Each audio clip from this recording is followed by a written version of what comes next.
16세기 지중해는 거대한 투기장이었습니다. 푸른 물결 위로 수백 척의 갤리선이 오가고 각국의 깃발이 바람에 펄럭이는 그곳에서 두 남자의 운명이 엇갈리고 있었습니다. 한 명은 그리스 레스보스 섬의 가난한 도공.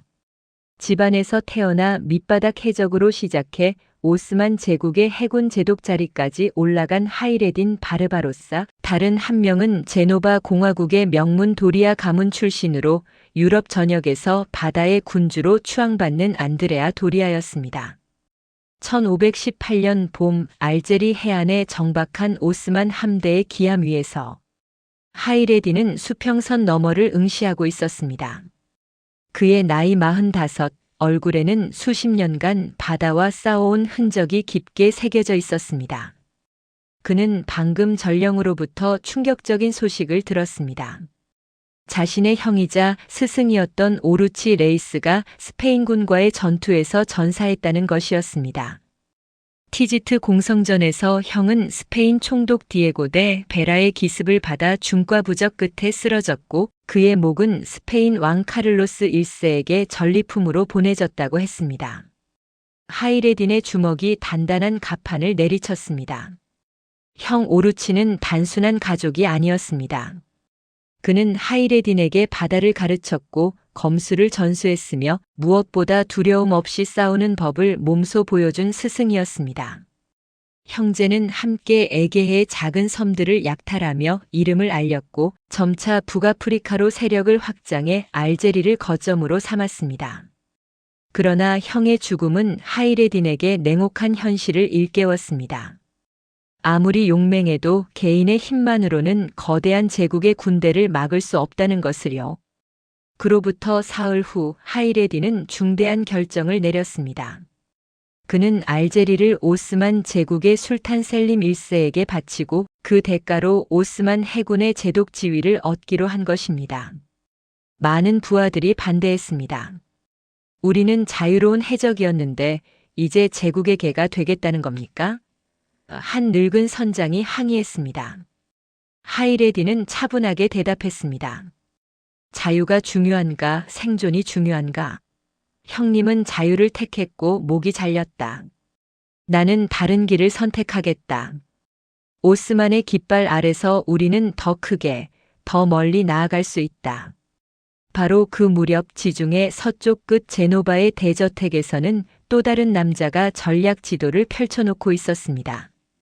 안드레아 도리아 당시 52살의 그는 이미 지중해 최고의 해전 지휘관으로 명성이 자자했습니다. 도리아 가문은 13세기부터 제노바 공화국의 핵심 가문이었고 안드레아 자신도 어린 시절부터 최고의 교육을 받으며 자랐습니다. 라틴어와 그리스어는 물론 항해술과 포술, 그리고 외교 협상까지 두루 섭렵한 그는 유럽 귀족 사회에서 완벽한 신사로 평가받았습니다.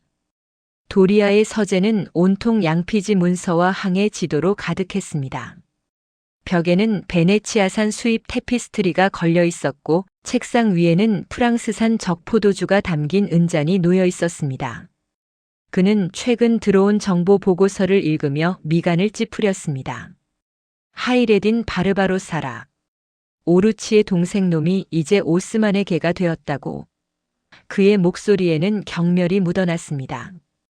도리아에게 해적은 천한 존재였습니다. 정당한 군주를 섬기지 않고 약탈로 먹고 사는 자들, 바다의 질서를 어지럽히는 무리들이었습니다. 그러나 도리아는 단순히 감정적으로 판단하는 사람이 아니었습니다. 그는 신중했고 계산적이었으며 무엇보다 손해보는 장사를 극도로 싫어했습니다. 보고서를 꼼꼼히 읽어내려가며 그는 하이레딘의 전력을 분석했습니다. 120척의 갤리선, 그중 80척이 전투용이라. 무시할 수 없는 숫자다.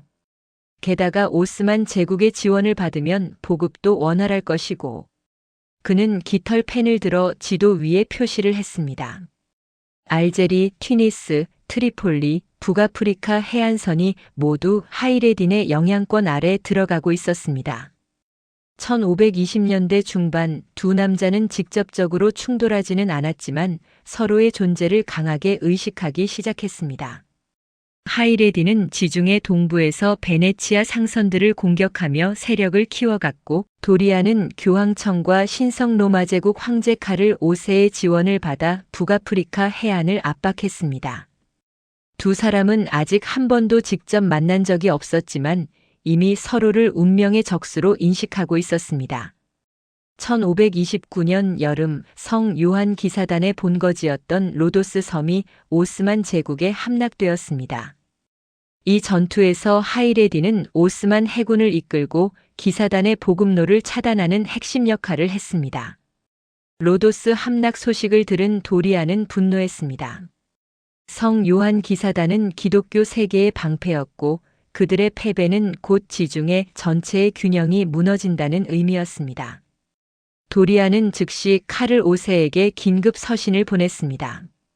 폐하, 이제 우리는 하이레딘이라는 악마와 정면으로 맞서야 합니다. 그가 더 강해지기 전에 그의 본거지를 쳐야 합니다. 황제 카를 5세는 도리아의 제안을 받아들였습니다. 1535년 여름 도리아가 이끄는 대함대가 튀니스를 공격했습니다. 400척의 선박과 3만 명의 병력, 이것은 당시로서는 상상하기 힘든 규모의 원정군이었습니다. 하이레디는 당시 콘스탄티노플에 머물고 있었기에 직접 방어에 나설 수 없었습니다. 튀니스는 결국 함락되었고 도리아는 개선 장군으로 유럽에 돌아왔습니다.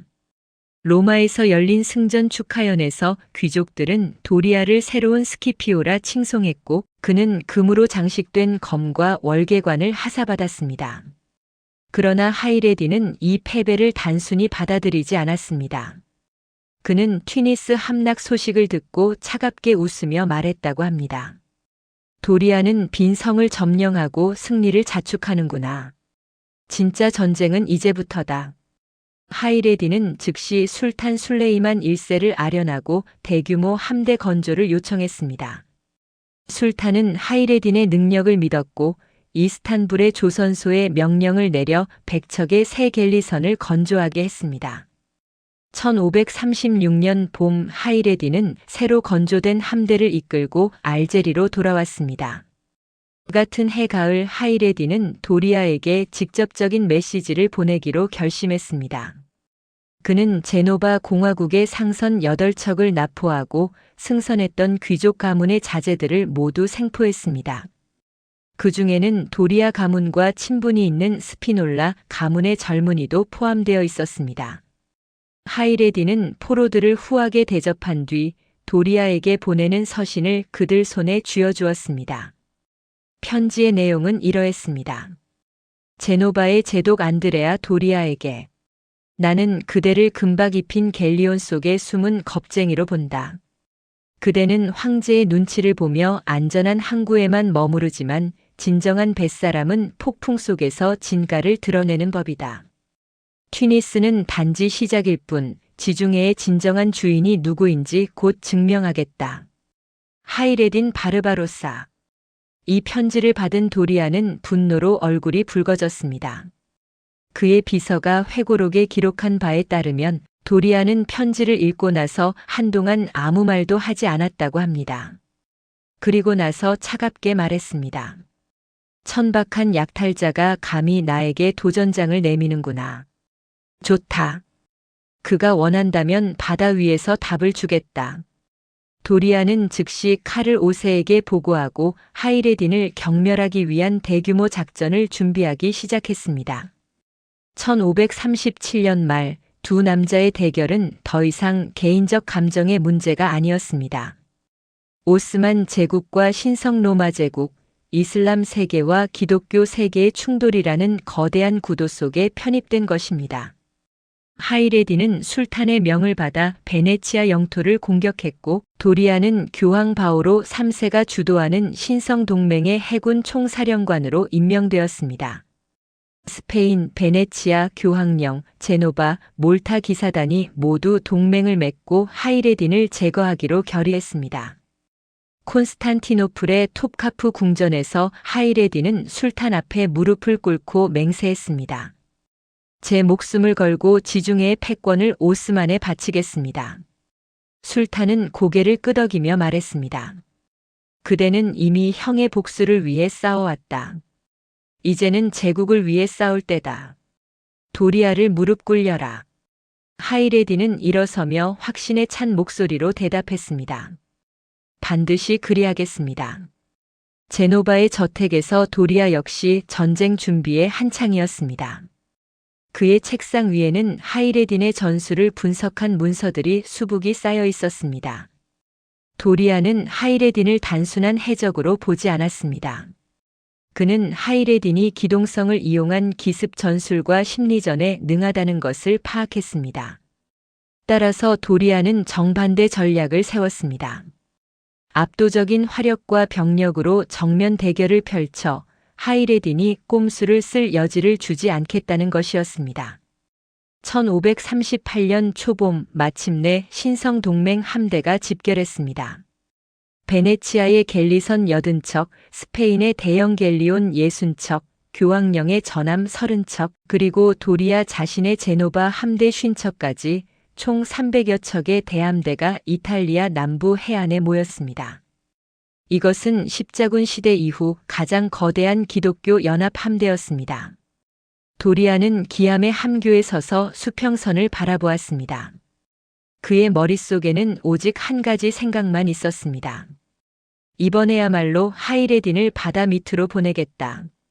그 같은 시각 알제리의 항구에서 하이레딘은 자신의 함대를 점검하고 있었습니다. 120척, 도리아의 절반도 안 되는 숫자였습니다. 부하들은 불안해했습니다. 제독님, 저들은 우리보다 3배나 많습니다. 정면 승부는 무리입니다. 하이레딘은 여유롭게 웃었습니다. 숫자가 전부라면 전쟁은 단순했겠지. 하지만 바다는 숫자만으로 이기는 곳이 아니야. 도리아는 많은 것을 가졌지만 바로 그것이 그의 약점이다. 잃을 것이 많은 자는 과감해질 수 없어. 우리에게는 잃을 것이 없다. 우리에게는 오직 이기는 것만이 살아남는 길이다. 지중해의 바람이 점점 거세지고 있었습니다. 두 남자, 두 제국, 두 개의 문명이 충돌하는 순간이 다가오고 있었습니다. 프레베자 앞바다에서 곧 역사가 다시 쓰일 것이었습니다. 하이레딘은 마지막으로 자신의 검을 갈며 중얼거렸습니다. 형님, 지켜보십시오. 제가 당신의 원수를 갚고 바다의 왕이 되는 모습을요. 멀리 수평선 너머 도리아의 함대가 서서히 다가오고 있었습니다. 운명의 대결이 시작되려 하고 있었습니다. 1538년 5월 지중해는 긴장으로 가득 차 있었습니다. 하이레딘과 도리아 두 남자는 아직 직접 맞붙지 않았지만 이미 치열한 싸움을 벌이고 있었습니다. 바로 심리전이었습니다. 총과 검이 아닌 정보와 계략으로 두 천재는 상대의 약점을 파고들며 보이지 않는 칼날을 겨누고 있었습니다. 하이레딘은 알제리의 사령부에서 지중해 전역의 정보를 모으고 있었습니다. 그의 책상 위에는 각지에서 날아온 보고서들이 쌓여 있었습니다. 베네치아의 상인들로부터 북아프리카의 밀정들로부터 심지어 제노바의 선원들로부터까지 정보가 흘러들어왔습니다. 하이레딘은 이 정보들을 꼼꼼히 분석하며 한 가지 결론에 도달했습니다. 도리아의 성격은 지나치게 신중하고 손해보는 장사를 절대 하지 않는다는 것이었습니다. 재미있군. 하이레딘은 부관에게 말했습니다. 도리아는 완벽주의자야. 그는 승리를 원하지만 그보다 더 중요한 것은 자신의 함대를 지키는 거지. 그에게 선박 한 척 한 척은 단순한 전력이 아니라 제노바 귀족들의 재산이고 자신의 명성이야. 저 친구는 절대 무리한 도박을 하지 않아. 부관이 고개를 끄덕이며 물었습니다. 그렇다면 그것을 어떻게 이용하시겠습니까? 하이레딘의 입가에 미소가 번졌습니다. 간단하지. 그에게 도박을 강요하는 거야. 1538년 6월 초 하이레딘은 첫 번째 수를 뒀습니다. 그는 자신의 함대 중 가장 작고 낡은 갤리선 20척을 선별해 이탈리아 남부 칼라브리아 해안으로 보냈습니다. 이 소규모 함대는 일부러 눈에 띄게 움직이며 작은 어촌들을 약탈했습니다. 소식은 빠르게 도리아에게 전해졌습니다. 제독님, 하이레딘의 선단이 칼라브리아를 공격하고 있습니다. 도리아는 지도를 펼쳐보며 생각에 잠겼습니다. 도리아의 참모들은 즉시 출격을 주장했습니다. 지금이 기회입니다. 하이레딘의 본대와 떨어진 저 20척을 경멸하면 적의 전력을 약화시킬 수 있습니다. 그러나 도리아는 고개를 저었습니다. 너무 쉽다. 하이레딘이 자신의 함대를 저렇게 무방비로 노출시킬 리가 없어. 이것은 미끼야.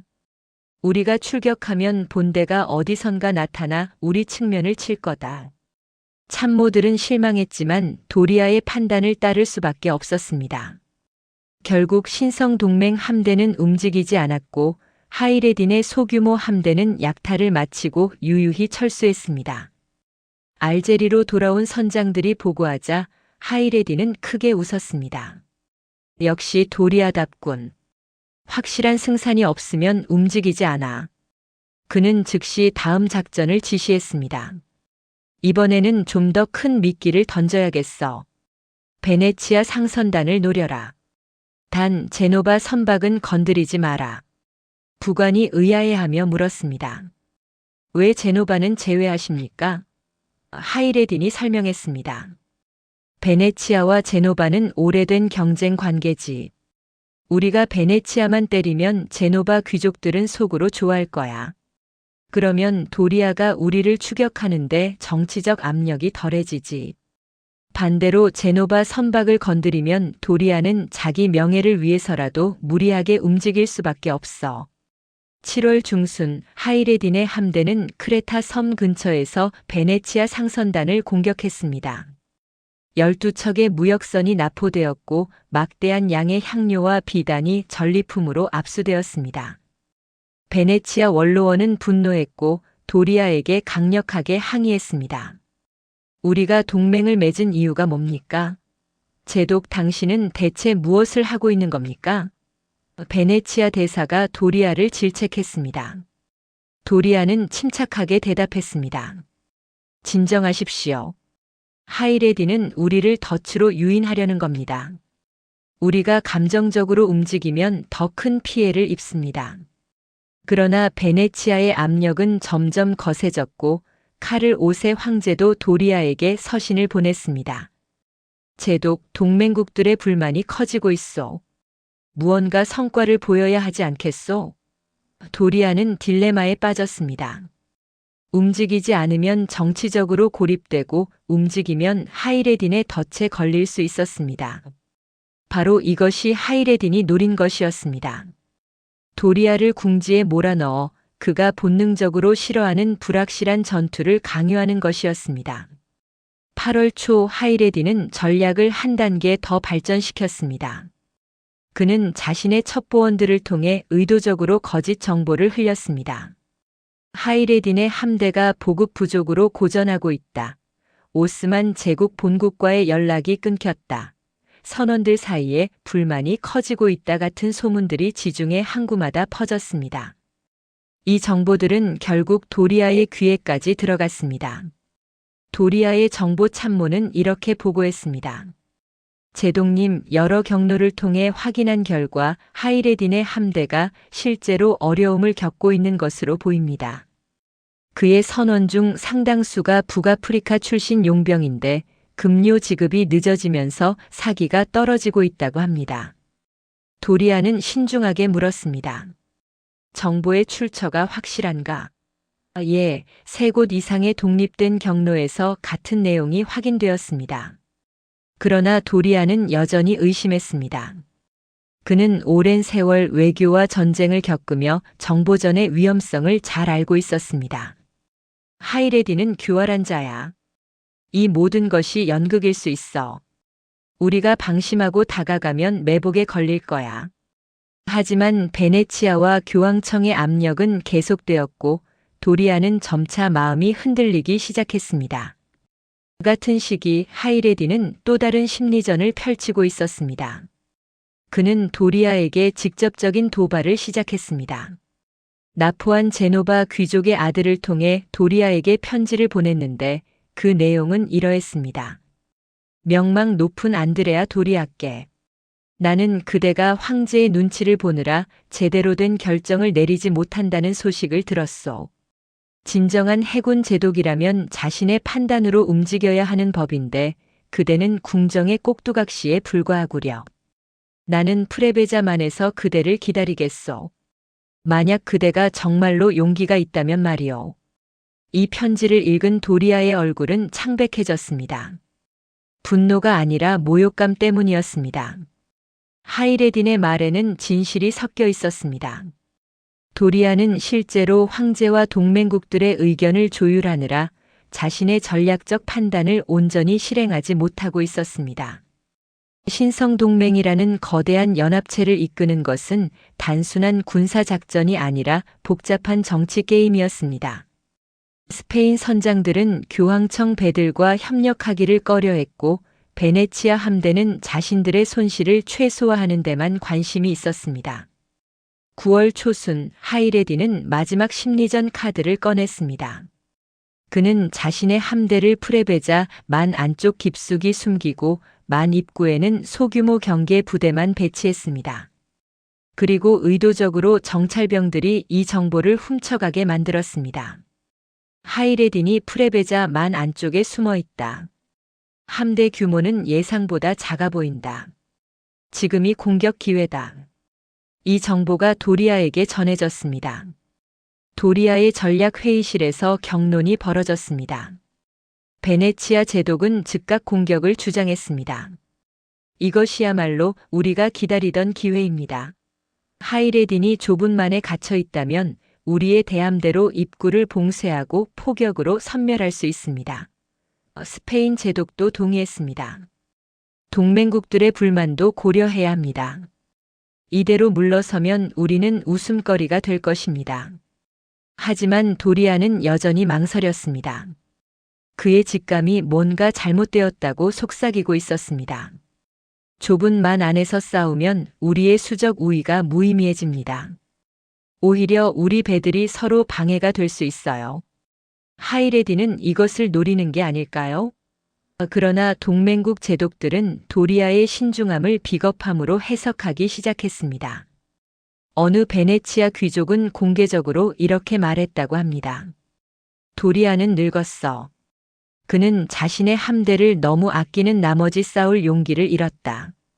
도리아는 깊은 고민에 빠졌습니다. 밤마다 그는 선실에서 혼자 지도를 들여다보며 하이레딘의 의도를 파악하려 애썼습니다. 그는 하이레딘이 단순한 해적이 아니라 자신만큼이나 뛰어난 전략가라는 것을 알고 있었습니다. 저자는 나를 연구했어. 내가 신중하다는 것을, 정치적 압력에 시달린다는 것을, 동맹국들과의 갈등을 겪고 있다는 것을 모두 알고 있어. 그리고 그것을 이용하고 있는 거야. 프레베자만에서 하이레디는 자신의 기암 갑판에 서서 수평선을 바라보고 있었습니다. 그의 부관이 다가와 물었습니다. 제독님, 도리아가 정말 올까요? 혹시 우리 의도를 눈치채고 오지 않을 수도 있지 않습니까? 하이레디는 자신 있게 대답했습니다. 올 거야. 안 올 수가 없어. 나는 그에게 선택의 여지를 주지 않았어. 오지 않으면 그는 정치적으로 끝장나고 오면 내 손바닥 안으로 들어오는 거지. 어느 쪽을 선택하든 그는 이미 내 심리전에 걸려든 거야. 9월 중순 마침내 도리아는 결정을 내렸습니다. 동맹국들의 압력과 자신의 명예를 지키기 위해 그는 프레베자로 향하기로 했습니다. 하지만 그는 여전히 조심스러웠습니다. 함대를 3개 그룹으로 나누어 만약의 사태에 대비하고 퇴로를 항상 확보해 두었습니다. 우리는 하이레딘을 경멸하되 무리한 추격은 하지 않는다. 확실한 승산이 있을 때만 공격한다. 도리아의 명령은 명확했습니다. 그러나 하이레딘은 이미 이 모든 것을 예상하고 있었습니다. 그는 부하들에게 이렇게 말했습니다. 도리아는 올 것이다. 하지만 그는 조심스럽게 올 거야. 그가 만 입구에 도착하면 우리는 움직이지 않는다. 그가 먼저 공격하게 만들어라. 그가 우리 함대의 규모를 과소평가하고 방심할 때까지 기다려라. 그리고 하이레딘의 눈빛이 날카로워졌습니다. 그때 우리는 모든 것을 건다. 심리전의 승부는 이미 결정되고 있었습니다. 하이레딘은 도리아의 약점을 정확히 파악하고 그것을 공략했습니다. 신중함, 정치적 제약, 동맹국들과의 갈등, 명예에 대한 집착, 이 모든 것이 도리아를 하이레딘이 원하는 방향으로 몰아가고 있었습니다. 반면 도리아는 하이레딘의 대담함과 예측 불가능성 앞에서 자신의 최대 장점인 신중함이 오히려 약점이 되어가고 있다는 것을 깨닫지 못했습니다. 프레베자만의 바람이 방향을 바꾸기 시작했습니다. 곧 남풍이 불어올 것이라는 징조였습니다. 하이레딘은 하늘을 올려다보며 미소를 지었습니다. 모든 것이 제자리를 찾아가고 있군. 도리아여, 이제 그대의 차례다. 내가 만든 무대로 걸어 들어오라. 지평선 저 멀리 도리아의 대함대가 서서히 모습을 드러내고 있었습니다. 보이지 않는 칼날로 벌인 싸움은 끝나가고 있었고 이제 진짜 혈전이 시작될 차례였습니다. 1538년 9월 27일 새벽 프레베자 만 앞바다는 고요했습니다. 잔잔한 물결 위로 아침 안개가 피어오르고 있었고 갈매기들이 날카로운 울음소리를 내며 날아다녔습니다. 그러나 이 평화로운 광경 뒤에는 역사상 가장 거대한 해전 중 하나가 펼쳐지려 하고 있었습니다. 도리아의 신성 동맹 함대는 전날 밤 프레베자 만 입구에 도착했습니다. 총 302척의 전함이 세계 대열을 이루며 정박해 있었습니다. 중앙에는 도리아의 기함을 중심으로 한 제노바 함대 52척, 우측에는 베네치아 제독 빈첸초 카펠로가 이끄는 베네치아 함대 61척, 좌측에는 스페인 제독 프란시스코 데 토레도가 지휘하는 스페인 함대 90척이 배치되어 있었습니다. 그 외에도 교황청의 갤리선 36척, 몰타 기사단의 전함 23척, 그리고 각종 보급선과 수송선 40여 척이 함께했습니다. 도리아는 새벽 4시에 잠에서 깼습니다. 그는 선실 창문을 통해 만 안쪽을 바라보았습니다. 안개 너머로 희미하게 보이는 하이레딘의 함대는 움직이지 않고 있었습니다. 도리아의 부관이 들어와 보고했습니다. 제독님, 정찰선이 돌아왔습니다. 적 함대는 만 안쪽 깊숙한 곳에 정박 중이며 약 122척으로 확인됩니다. 우리보다 훨씬 적은 숫자입니다. 도리아는 고개를 끄덕였지만 표정은 여전히 굳어 있었습니다. 숫자가 전부가 아니야. 하이레딘은 지형을 이용할 것이다. 오전 6시 연합군 제독들이 도리아의 기함에 모였습니다. 베네치아의 카펠로 제독이 먼저 입을 열었습니다. 제독, 이제 공격해야 합니다. 적은 꼼짝없이 갇혀 있습니다. 우리가 만 입구를 봉쇄하고 포격을 가하면 그들은 빠져나갈 수 없습니다. 스페인의 대 토레도 제독도 동의했습니다. 저들의 숫자는 우리의 3분의 1도 안 됩니다. 정면 승부로 압도할 수 있습니다. 그러나 도리아는 신중했습니다. 여러분, 좁은 만 안에서 싸우면 우리의 수적 우위가 무의미해집니다. 우리 배들이 서로 엉켜 제대로 기동하지 못할 것입니다. 차라리 만 입구를 봉쇄하고 그들이 나오기를 기다리는 것이 어떻겠습니까? 그러자 교황청 대표가 반박했습니다. 기다리면 그들은 보급을 받을 것입니다. 오스만 본토에서 지원군이 올 수도 있습니다. 지금이 기회입니다. 1시간 동안의 격렬한 논쟁 끝에 도리아는 결국 타협안을 제시했습니다. 좋습니다. 우리는 만 입구 가까이 접근해 대기하겠습니다. 만약 하이레딘이 나오면 그를 맞아 싸우고 나오지 않으면 원거리 포격으로 압박하겠습니다. 하지만 만 안쪽 깊숙이 들어가지는 않습니다. 제독들은 마지못해 동의했습니다. 같은 시각 프레베자 만 안쪽 하이레딘의 기함에서는 전혀 다른 분위기가 흐르고 있었습니다. 하이레딘은 갑판 위에서 부하들과 함께 아침 식사를 하고 있었습니다. 거친 빵과 올리브, 양고기 스튜가 전부였지만 선원들은 왁자지껄 떠들며 식사를 즐겼습니다. 한 젊은 선장이 물었습니다. 제동님, 적들이 우리보다 3배나 많은데 정말 이길 수 있을까요? 하이레디는 빵을 한 입 베어 물며 대답했습니다. 숫자는 중요하지 않아. 중요한 건 누가 더 간절한가지. 우리는 이기지 못하면 죽는다. 저들은 지면 집으로 돌아가면 돼. 이것이 우리의 장점이야. 하이레디는 일어서며 부하들에게 작전을 설명했습니다. 오늘 우리가 사용할 전술은 초승달 포위망이다. 적이 만 입구에 집결하면 우리는 처음에는 움직이지 않는다. 도리아가 인내심을 잃고 먼저 공격해오기를 기다린다. 그가 만 안쪽으로 들어오는 순간 우리는 좌우 양쪽에서 포위한다. 적의 함대는 크고 무거워 좁은 공간에서 제대로 기동하지 못할 것이다. 우리 갤리선은 작고 빠르니 그 틈을 파고들어 적의 기합만을 집중 공격한다. 오전 10시 도리아의 함대가 만 입구 쪽으로 전진하기 시작했습니다. 거대한 갤리온 선들이 돛을 올리고 천천히 움직이는 모습은 장관이었습니다. 수백 개의 돛이 바람에 펄럭이고 함포들이 햇빛을 반사하며 반짝였습니다. 도리아는 기암의 함교에 서서 망원경으로 만 안쪽을 관찰했습니다. 하이레딘의 함대는 여전히 움직이지 않고 있었습니다. 저들이 겁먹은 것 같습니다. 한 스페인 선장이 외쳤습니다. 지금 돌격하면 단번에 끝낼 수 있습니다. 그러나 도리아는 여전히 신중했습니다. 아니야, 뭔가 이상해. 하이레딘이 저렇게 가만히 있을 리가 없어. 그는 함대에 정지 명령을 내렸습니다. 연합군 함대는 만 입구에서 약 2km 떨어진 지점에서 멈춰 섰습니다. 정오가 되었습니다. 태양이 머리 위까지 올라왔고 더위가 심해졌습니다. 선원들은 땀을 흘리며 다음 명령을 기다렸습니다. 그러나 도리아는 여전히 움직이지 않았습니다.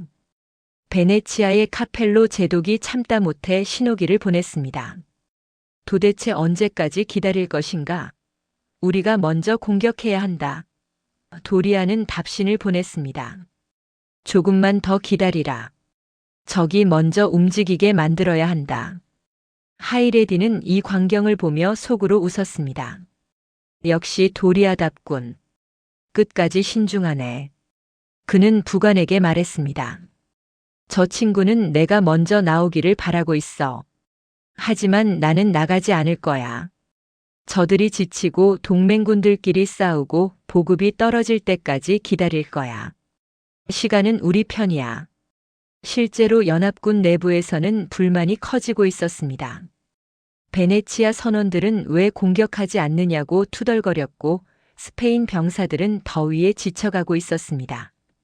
오후 2시 바람이 변하기 시작했습니다. 북풍이 약해지고 남풍이 불어오기 시작한 것입니다. 하이레디는 이 순간을 기다리고 있었습니다. 남풍을 타면 만 안쪽에서 밖으로 빠르게 나갈 수 있었습니다. 반대로 도리아의 함대는 남풍 때문에 만 안쪽으로 들어가기 어려워집니다. 하이레디는 명령을 내렸습니다. 모든 함대 출격 준비. 돛을 올려라. 도리아는 망원경으로 이 광경을 목격했습니다. 하이레딘의 122척 함대가 일제히 돛을 올리고 움직이기 시작한 것입니다. 그리고 그들의 대형은 예상과 달랐습니다. 중앙에 20여 척의 중형 갤리선을 배치하고 좌우에 각각 50척씩을 넓게 펼친 초승달 모양이었습니다. 초승달 대형이다. 저들이 우리를 포위하려 한다. 도리아의 참모가 외쳤습니다. 도리아는 즉시 대응 명령을 내렸습니다. 전 함대 거대 요새 방진으로 전환. 대형 갤리온선을 중앙에 집중시키고 소형 갤리선은 측면을 방어하라. 거대 요새 방진은 도리아가 즐겨 쓰는 전술로 큰 배들을 성벽처럼 배치해 적의 돌격을 막는 방어 전술이었습니다. 이론상으로는 완벽했습니다. 하이레딘의 갤리선들이 아무리 빨라도 거대한 갤리온선의 화력을 뚫기는 어려웠습니다. 오후 3시 드디어 두 함대가 충돌했습니다. 하이레딘의 중앙부대 20척이 먼저 도리아의 전열을 향해 돌진했습니다. 도리아의 갤리온선들이 일제히 함포를 발사했습니다. 굉음과 함께 거대한 포탄들이 날아가 하이레딘의 갤리선 두 척에 명중했습니다. 한 척은 즉시 침몰했고 다른 한 척은 심하게 파손되어 전열에서 이탈했습니다. 제독님, 적의 화력이 예상보다 강합니다.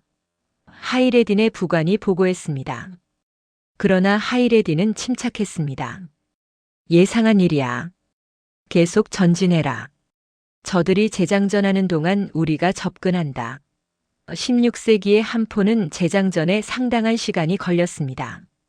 하이레딘은 이 약점을 노린 것입니다. 중앙부대가 도리아의 화력을 끌어당기는 동안 하이레딘의 좌우익 함대가 움직였습니다. 좌익 쉰척은 베네치아 함대의 측면으로, 우익 쉰척은 스페인 함대의 측면으로 빠르게 이동했습니다. 이것이 초승달 포위망의 핵심이었습니다. 적의 주의를 중앙에 집중시킨 뒤 양쪽 날개로 포위하는 것입니다. 베네치아의 카펠로 제독이 당황하며 외쳤습니다. 측면에서 적이 접근하고 있다. 방어 대형을 바꿔라. 그러나 거대한 갤리온선들은 방향을 바꾸는데 시간이 오래 걸렸습니다.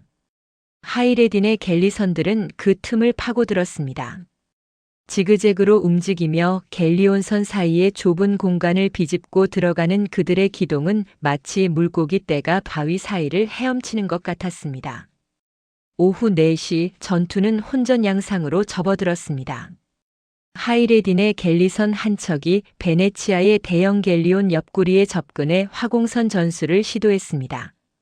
기름을 적신 천에 불을 붙여 적선에 던지는 고전적이지만 효과적인 방법이었습니다. 베네치아 선박 한 척이 불에 휩싸였고 검은 연기가 하늘로 치솟았습니다. 도리아는 전황이 자신에게 불리하게 돌아가고 있음을 감지했습니다.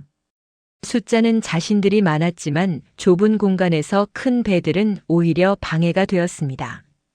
게다가 연합군 사이의 협조도 원활하지 않았습니다. 베네치아 함대는 자신들의 손실을 최소화하려고만 했고 스페인 함대는 무리하게 돌격하다가 대형이 흐트러졌습니다. 하이레딘은 이 혼란을 놓치지 않았습니다. 그는 자신의 정예부대 30척을 이끌고 직접 도리아의 기암을 향해 돌진했습니다. 목표는 오직 하나, 도리아의 기암이다. 저것만 무너뜨리면 적의 지휘 체계가 붕괴된다. 하이레딘의 갤리선들은 화살처럼 빠르게 도리아의 기암을 향해 나아갔습니다. 도리아는 하이레딘의 의도를 파악했습니다. 나를 노리는구나. 그는 즉시 기암 주변의 호위 함대에 방어 명령을 내렸습니다. 제노바의 정예 갤리선 20척이 도리아의 기암을 둘러쌌습니다. 하이레딘의 함대와 도리아의 호위 함대가 정면으로 충돌했습니다.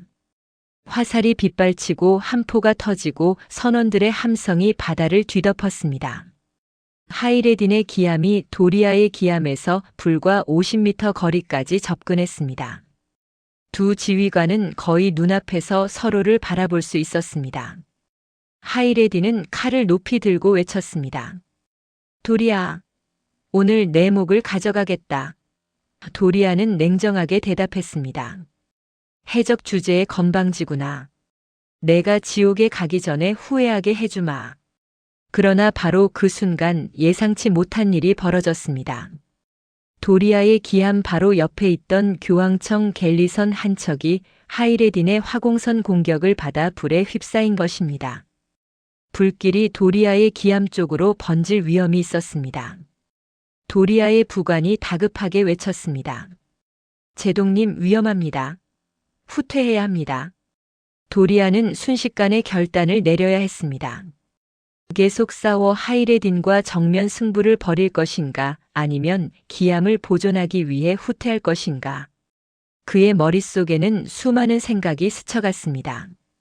기암을 잃으면 지휘 체계가 무너진다. 그러면 전체 함대가 와해될 것이다. 하지만 물러서면 하이레딘에게 승리를 내주는 것이다. 명예가 체면이 모든 것이 무너질 것이다. 그러나 도리아는 결국 현실주의자였습니다. 그는 명예보다 생존을, 승리보다 함대 보존을 선택했습니다.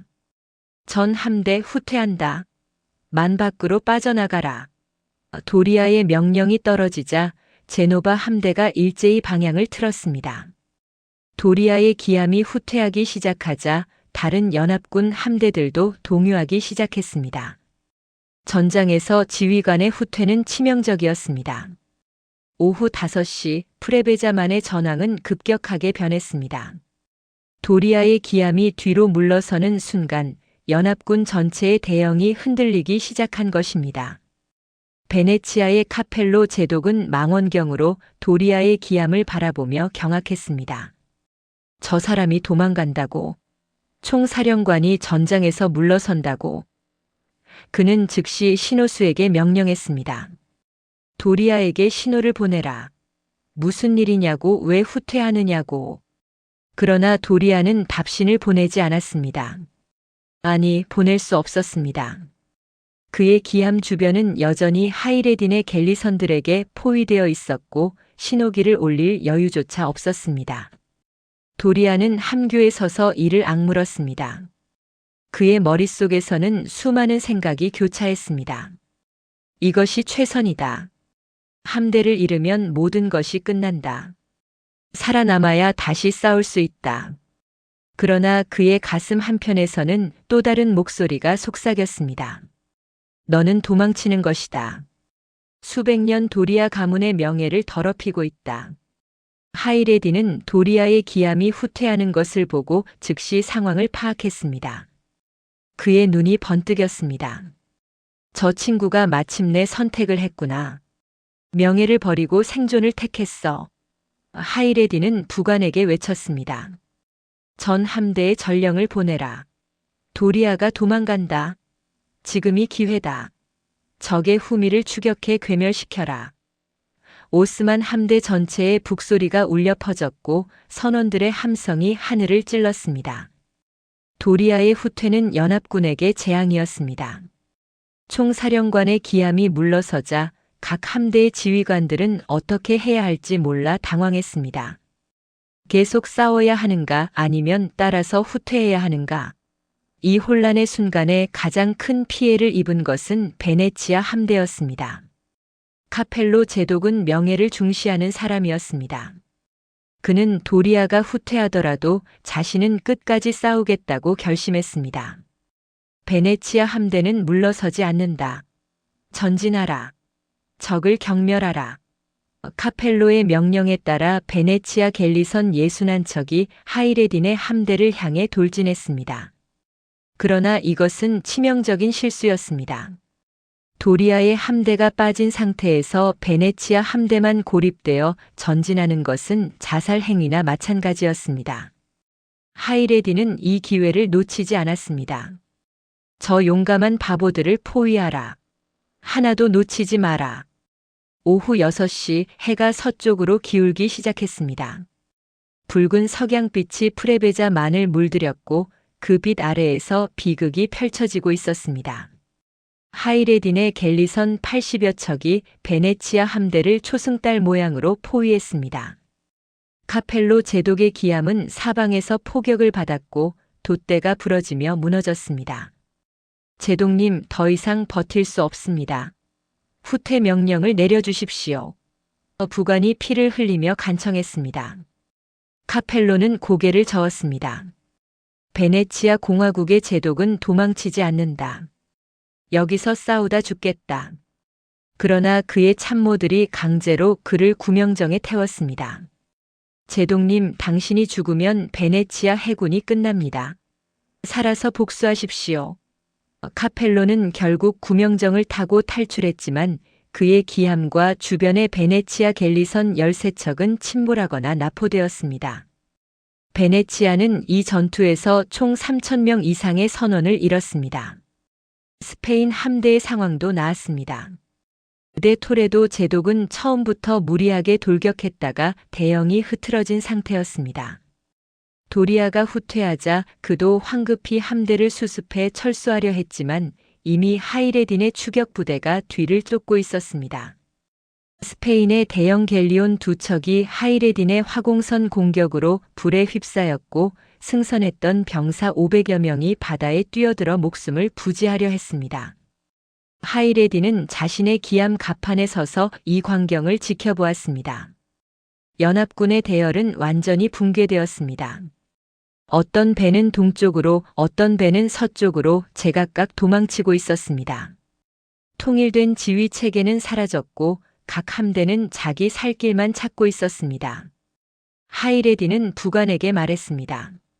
저것 봐라. 저것이 동맹군의 한계야.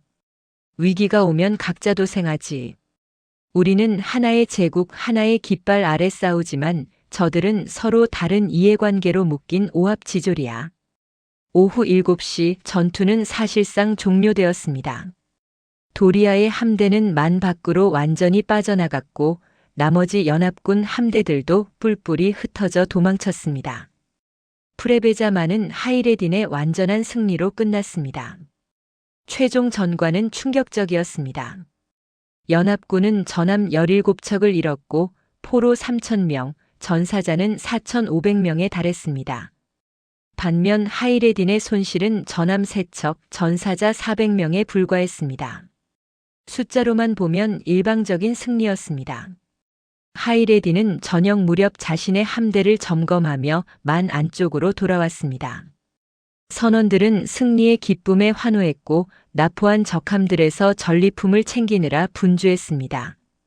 하이레딘은 한 척의 납포된 베네치아 갤리선 위에 올라섰습니다. 그리고 수평선 너머 도리아가 도망간 방향을 바라보았습니다. 그의 입에서 낮은 목소리가 흘러나왔습니다. 안드레아 도리아여, 그대의 신중함이 오늘 그대의 제국을 팔아넘겼구나. 그날 밤 하이레딘은 장막 안에서 승전보를 작성했습니다. 콘스탄티노플의 술탄 술레이만 1세에게 보낼 보고서였습니다. 그는 양피지에 아랍 문자로 정성껏 글을 썼습니다. 위대하신 술탄 폐하 하인 하이레딘이 승전보를 올립니다.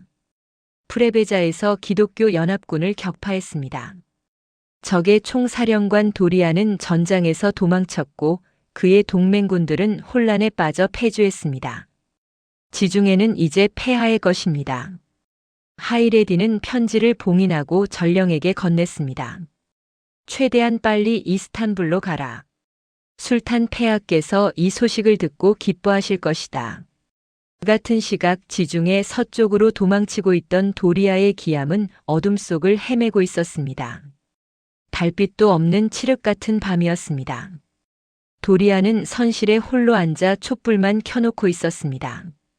그의 책상 위에는 한 잔의 와인이 놓여 있었지만 그는 한 모금도 마시지 않았습니다. 그저 멍하니 촛불을 바라볼 뿐이었습니다. 부관이 조심스럽게 들어와 보고했습니다. 제독님, 우리 함대의 피해를 집계했습니다. 직접적인 손실은 적지만 베네치아와 스페인 함대가 큰 피해를 입었습니다. 도리아는 고개를 들어 부관을 바라보았습니다. 자네는 내가 잘못했다고 생각하나?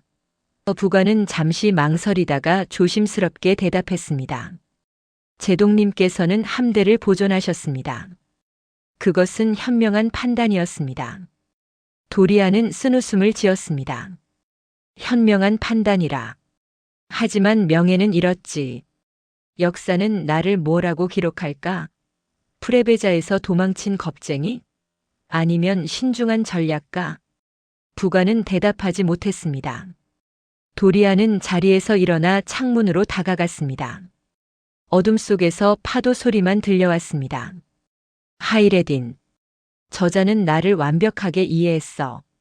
내가 무엇을 중시하는지, 무엇을 두려워하는지, 어떤 상황에서 어떤 선택을 할지를 모두 알고 있었어. 그리고 나를 그가 원하는 대로 움직이게 만들었지. 이것이 진정한 승리야. 전투에서 이기는 것이 아니라 싸우기 전에 이미 이긴 것이지. 9월 28일 새벽 도리아의 함대는 이탈리아 남부의 안전한 항구에 도착했습니다.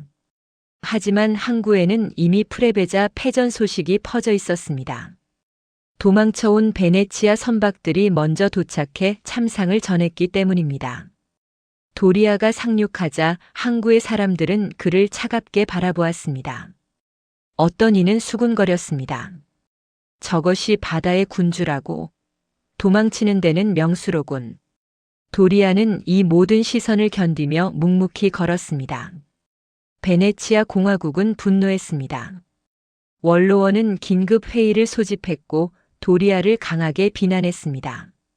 우리는 3,000명의 선원을 잃었다. 13척의 갤리선을 잃었다. 이 모든 것이 도리아의 비겁한 후퇴 때문이다. 베네치아 대사는 카를 5세 황제에게 도리아의 해임을 요구했습니다. 스페인 역시 불만이었습니다. 그들도 500명 이상의 병사를 잃었고 2척의 갤리온선을 잃었습니다. 그러나 카를 5세는 도리아를 옹호했습니다. 황제는 베네치아 대사에게 이렇게 말했습니다. 도리아 제독은 전체 함대를 보존했소. 만약 그가 끝까지 싸웠다면 우리는 300척 전체를 잃었을 것이요. 그는 전술적으로는 졌지만 전략적으로는 우리의 해군력을 지켰소. 황제의 지지에도 불구하고 도리아의 명성은 크게 추락했습니다. 유럽 전역에서 그를 조롱하는 노래가 불렸고 어떤 시인은 프레베자의 도망자라는 풍자시를 지었습니다. 10월 초 하이레디는 콘스탄티노플로 개선했습니다. 술탄 술레이만 1세는 톱카프 궁전에서 성대한 환영식을 열었습니다. 하이레딘이 아련실에 들어서자 술탄은 자리에서 일어나 그를 맞았습니다. 이것은 매우 이례적인 일로 술탄이 신하를 위해 일어서는 것은 최고의 예우였습니다. 하이레딘, 그대는 오스만 제국의 자랑이요. 프레베자에서 그대가 보여준 승리는 단순한 전투의 승리가 아니라 이슬람 세계 전체의 승리요. 술탄은 하이레딘에게 황금 검과 비단 예복, 그리고 지중해 전역에 대한 최고 사령관 칭호를 하사했습니다. 또한 이스탄불 근처의 거대한 저택을 하사하고 연간 수만 두카트의 복록을 지급하도록 명했습니다. 하이레딘은 무릎을 꿇고 감사를 표했습니다. 폐하의 은혜에 보답하기 위해 제 남은 생을 바치겠습니다. 술탄은 미소를 지으며 말했습니다. 그대는 이미 충분히 증명했소. 이제 지중해는 우스만의 호수가 되었소. 그날 밤 궁전 연회에서 고위 관리들이 하이레딘을 축하했습니다. 대제상 이브라힘 파샤가 다가와 말했습니다. 제독 도리아를 어떻게 이겼소? 그는 유럽 최고의 제독이었는데. 하이레딘은 술잔을 들며 대답했습니다. 도리아는 뛰어난 전략가요. 하지만 그에게는 치명적인 약점이 있었소. 그는 너무 많은 것을 가지고 있었소. 명예, 재산, 지위, 동맹국들의 기대. 그 모든 것이 그를 짓눌렀소. 반면 나는 잃을 것이 없었소. 그것이 내 힘이었소. 프레베자 해전 이후 지중해의 판도는 완전히 바뀌었습니다. 오스만 제국은 지중해 동부를 완전히 장악했고 서부까지 영향력을 확대했습니다. 기독교 국가들은 수십 년간 오스만 해군을 두려워하며 방어적 태세로 일관했습니다. 하이레딘의 승리는 단순한 한 전투의 승리가 아니라 한 시대의 패권이 바뀌는 순간이었습니다. 도리아는 제노바의 저택으로 돌아갔습니다. 그는 공개 석상에 거의 나타나지 않았고 자신의 서재에서 많은 시간을 보냈습니다. 어느 날 밤 그는 일기장에 이렇게 적었습니다. 프레베자에서 나는 명예를 잃었지만 함대를 보존했다. 역사가 나를 어떻게 평가할지 모르겠다. 하지만 나는 내 선택을 후회하지 않는다. 전쟁은 명예의 게임이 아니라 생존의 게임이다. 하이레디는 이것을 이해했고 나도 결국 같은 선택을 했다. 다만 그는 승자의 자리에서 나는 패자의 자리에서 그 진리를 깨달았을 뿐이다. 프레베자 해전이 끝난 후 지중해의 권력 구도는 완전히 재편되었습니다. 1538년 그 가을 하이레딘의 승리는 단순한 전술적 성공을 넘어 오스만 제국의 해상 패권을 확고히 하는 역사적 분기점이 되었습니다. 베네치아 공화국의 외교 문서에는 지중해는 이제 붉은 초승달 아래 놓였다라는 절망적인 기록이 남아있으며 교황청의 서신들은 연이어 기독교 세계의 위기를 경고하는 내용으로 가득 찼습니다. 승전보를 들고 콘스탄티노플로 돌아온 하이레딘은 술탄 술레이만 1세로부터 전례 없는 환대를 받았습니다. 톱카프 궁전의 아련실에서 술탄은 직접 하이레딘의 어깨에 손을 얹으며 그대는 나의 바다를 지켜주었소라고 말했다고 합니다. 궁정 연대기 작가인 제말레딘 무스타파의 기록에 따르면 술탄은 하이레딘에게 금으로 된 검과 함께 특별히 제작된 붉은 비단 카프탄을 하사했으며 이는 제국 최고 사령관만이 입을 수 있는 영예의 상징이었습니다. 그러나 하이레딘 본인은 화려한 승전 축하보다 다음 작전을 준비하는데 더 많은 시간을 할애했습니다. 1539년부터 1541년까지 그는 여전히 지중해 곳곳을 누비며 스페인의 해안 도시들을 약탈하고 북아프리카의 오스만 영향력을 확대했습니다. 특히 1540년 여름 그는 베네치아 소유의 크레타 섬 인근 해역에서 도리아의 잔존 함대와 다시 한번 조우했으나 이번에는 양측 모두 결정적 교전을 피하고 서로를 견제하는 선에서 물러났습니다. 제노바의 역사가 우베르토 포글리에타는 이 사건을 두고 두 노련한 사냥개가 서로의 이빨을 확인하고는 각자의 영역으로 돌아간 것이라고 기록했습니다. 반면 안드레아 도리아는 프레베자의 패배 이후 극심한 정치적 압박에 시달렸습니다. 신성 로마 제국 황제 카를 5세는 공개적으로 도리아를 비난하지는 않았지만 궁정 내부에서는 그의 지휘 능력에 대한 의구심이 끊이지 않았습니다. 스페인 왕실 문서 보관소에 남아있는 1538년 12월자 서신에는 황제의 측근이 도리아 제독의 지나친 신중함이 우리의 함대를 구했는지 아니면 승리를 놓쳤는지 판단하기 어렵다고 적은 내용이 포함되어 있습니다. 그럼에도 도리아는 자신의 명성을 회복하기 위해 끊임없이 노력했습니다. 1541년 그는 알제리 원정을 제안했고 황제는 이를 승인했습니다. 500척이 넘는 대함대를 이끌고 북아프리카로 향한 도리아는 하이레딘의 본거지를 직접 공격하려 했습니다. 그러나 운명은 또다시 그에게 가혹했습니다. 10월 말 갑작스러운 폭풍이 알제리 해안을 강타했고 도리아의 함대는 심각한 피해를 입었습니다. 오스만 측 기록인 가자바트나메에 따르면 하이레딘은 이 소식을 듣고 신이 나의 편에 서셨다. 도리아는 바다와 싸우는 법을 배워야 한다고 말했다고 전해집니다. 시간이 흐르면서 두 사람의 격렬한 대립은 점차 잦아들었습니다.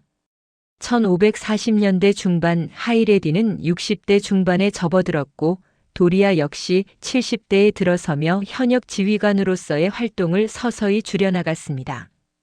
1546년 7월 하이레딘은 마지막 대규모 작전으로 프랑스 함대와 연합하여 이탈리아 남부 해안을 공격했습니다.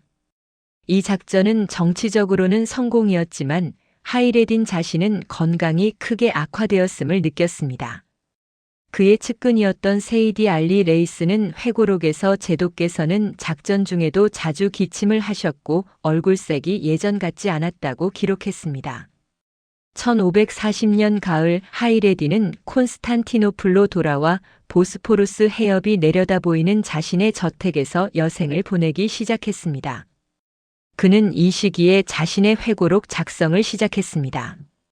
페르시아어와 터키어로 쓰인 이 회고록은 후에 바르바로스 하이레딘 파샤의 가자바트나메로 알려지게 됩니다. 회고록 중 가장 흥미로운 부분은 그가 안드레아 도리아에 대해 서술한 장입니다. 하이레딘은 이렇게 적었습니다. 나는 수많은 적과 싸웠으나 안드레아 도리아만큼 나를 긴장시킨 자는 없었다. 그는 어리석은 자가 아니었다. 오히려 지나치게 영리했고 그 영리함이 때로는 그를 올감했다. 만약 그가 자신의 주인들로부터 자유로웠다면 우리의 승부는 달라졌을지도 모른다. 이 대목은 하이레딘의 전략적 통찰력을 보여주는 동시에 평생의 라이벌에 대한 복잡한 감정을 드러냅니다. 그는 도리아를 결코 무시하지 않았으며 오히려 상대의 능력을 정확히 인정했기에 더욱 치밀하게 약점을 공략할 수 있었던 것입니다. 1540년 7월 4일 하이레딘 바르바로스는 콘스탄티노플의 자택에서 조용히 숨을 거두었습니다. 그의 나이 73세였습니다. 오스만 제국은 사흘간 애도 기간을 선포했고 술탄은 직접 장례식에 참석하여 제국이 가장 위대한 선장을 잃었다고 애도했습니다. 하이레딘의 유해는 그가 생전에 원했던 대로 보스포루스 해협이 내려다 보이는 베식타스 지구에 안장되었습니다.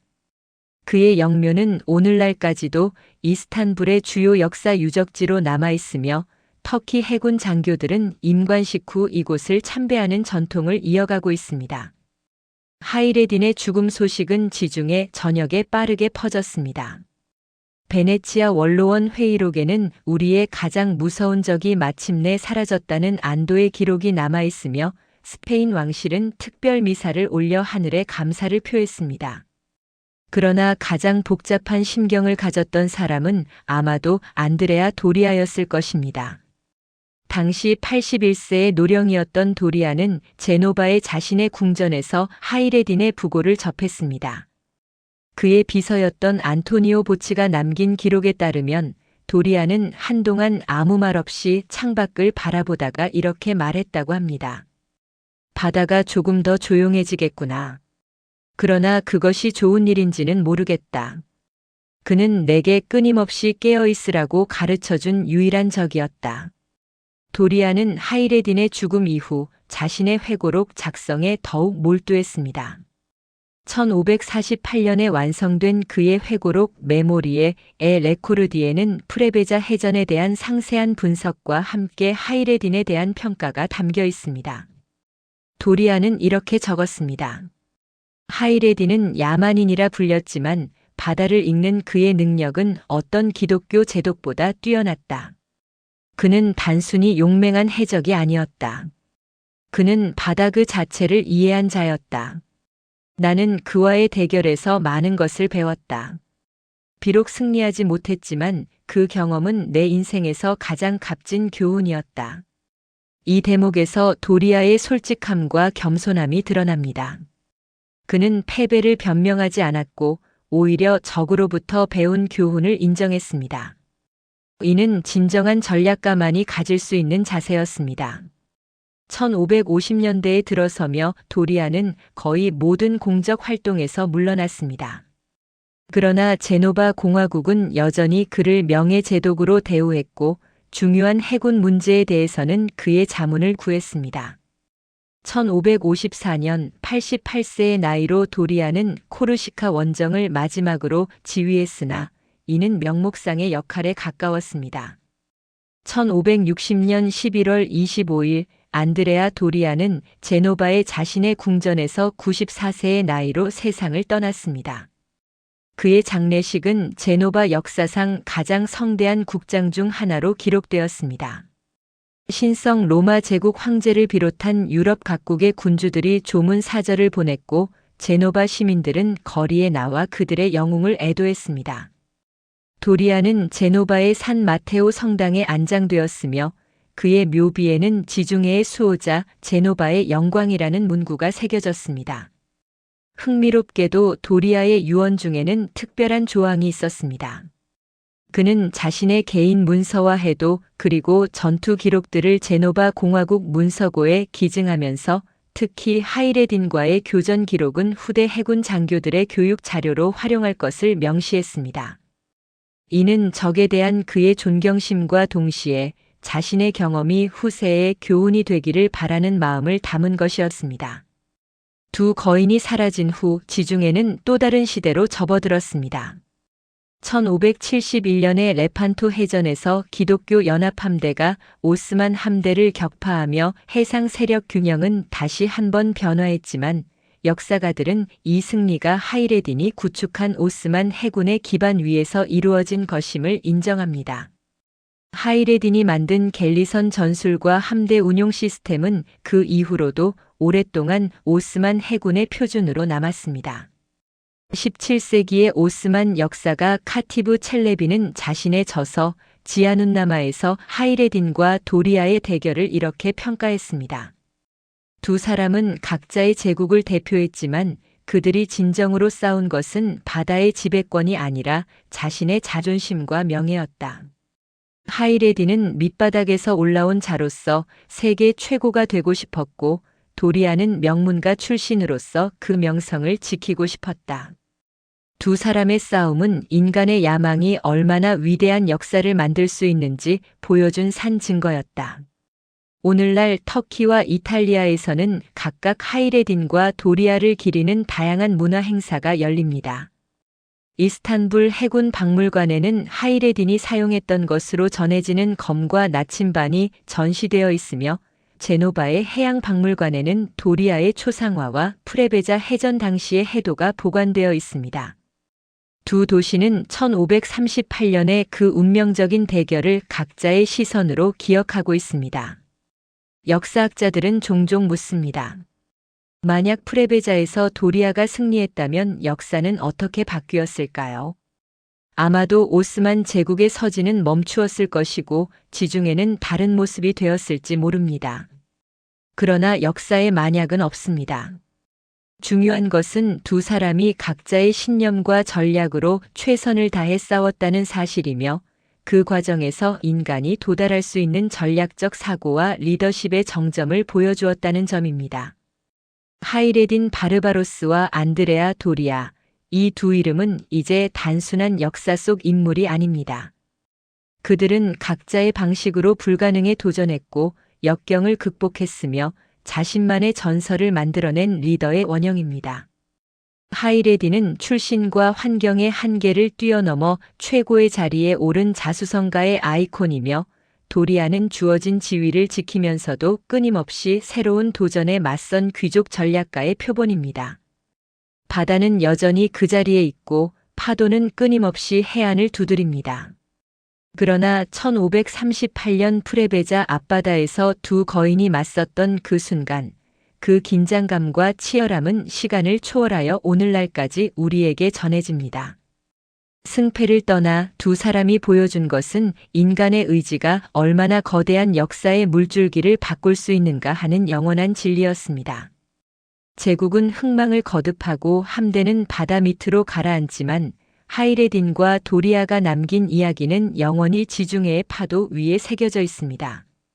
그것은 단순한 전쟁의 기록이 아니라 인간이 꿈꾸고 싸우고 사랑하고 증오했던 모든 감정의 교양곡이며, 우리 모두가 배워야 할 리더십과 전략, 그리고 적에 대한 존경의 교과서입니다.